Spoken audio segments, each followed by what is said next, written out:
Hello and welcome to Nexus. It's a pleasure to have your company. This week we're bringing you stories on the environment and Australia's history.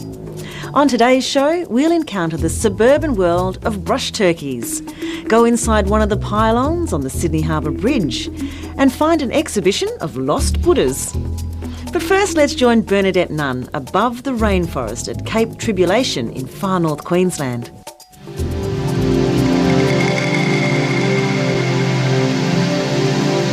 The World Heritage listed Daintree rainforest in far north Queensland is as old as time.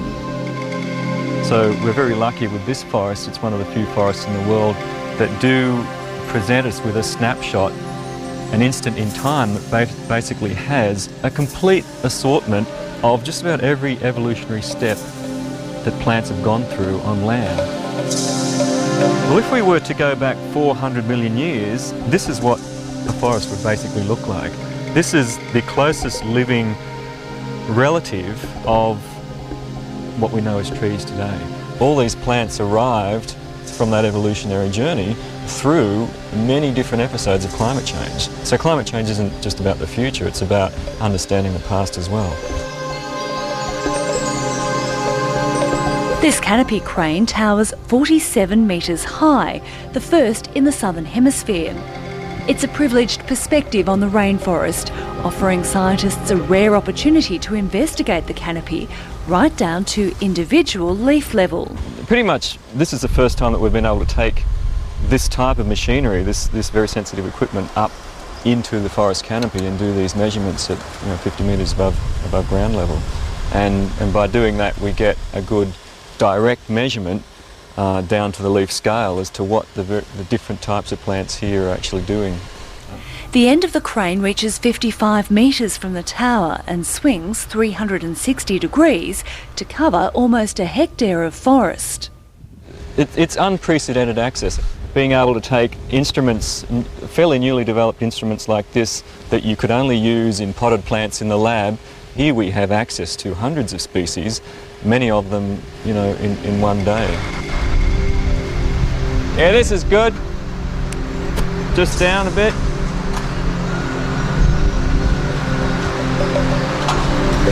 Yeah, that's perfect, Dick.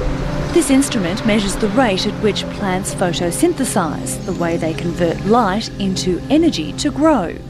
Enclose the leaf inside this little chamber here, and when it's in there it's dark, and so we all know that plants need light to photosynthesize. To measure that photosynthesis we need to give it some light. See that red glow? That's the colour of light we can use with plants, because you only need red and blue because they don't see greens. Inside the chamber, Dr. Franks can create another world for that leaf, manipulating the amount of light, carbon dioxide, water and the temperature to see how the leaf might respond to different environmental conditions. One of the unique things about this forest is it's so diverse, and all the plants here are responding differently to the same environmental signals. So on a day like today, with a bit of wind and really good sunshine, there are some plants that will be photosynthesizing or eating really well, and some plants that aren't able to eat as much as quickly. This instrument measures how water stressed different plants get under different environmental conditions. So by taking a leaf from the plant and putting it in that vessel, and that vessel basically pressurizes the water inside that leaf by measuring basically how much pressure it takes to squeeze water to the point of just coming out of the tip of that leaf. That gives us a quantitative figure on how stressed the plant is.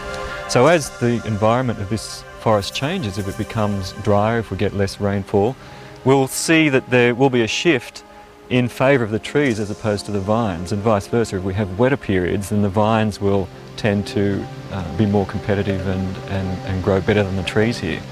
Forests are often described as the lungs of the earth. While we humans breathe oxygen, plants breathe carbon dioxide.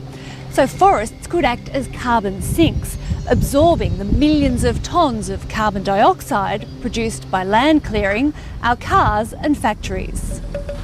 This unusual looking station of instruments is measuring the exchange of carbon dioxide between the forest and the atmosphere from an area up to 1 kilometre from the sensor zone. This bit in here is measuring the concentration of the carbon dioxide and the concentration of the water vapour in the atmosphere. And this bit over here is measuring the velocities of the wind in 3 dimensions. Well, what we're interested in is the variation in the carbon dioxide concentration here and the water vapour concentration with the vertical velocity of the wind. That's the key to tell us whether that carbon's moving into the forest or out of the forest. Other researchers calculate the amount of carbon being stored in the forest by physically measuring individual trees, both at ground level and at the top of the canopy. Well, the mass of the tree is about the amount of water and the amount of carbon that's being stored in it. And here, so what Nicholas is doing then, he's measuring the size of the